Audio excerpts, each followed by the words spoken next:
இன்று அரச மலேசிய போலீஸ் படைக்கு சொந்தமான AS355N ரக ஹெலிகாப்டர் ஒன்று அவசரமாக ஜொஹூர் கிலாங்பாத்தாவில் உள்ள சுங்காய் பூலாயில் தரையிறங்கியது. இந்த ஹெலிகாப்டரில் பயணித்த ஒரு விமானி உட்பட 5 பயணிகளும் பாதுகாப்பாக உள்ளனர் என்று மலேசிய சிவில் விமான போக்குவரத்து ஆணையம் CAM தெரிவித்தது. காலை மணி 9:51ற்கு தஞ்சோங் காராங் காவல் நிலையத்திலிருந்து 4 பயணிகளுடன் இந்த ஹெலிகாப்டர் புறப்பட்டுள்ளது.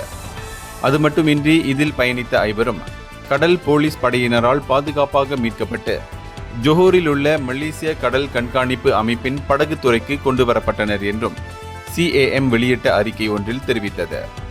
மேலும் மீட்கப்பட்ட அனைவரும் பரிசோதனைக்காகவும் சிகிச்சைக்காகவும் ஜொஹூர் பாரு சுல்தானா அமீனா மருத்துவமனைக்கு கொண்டு செல்லப்பட்டனர்.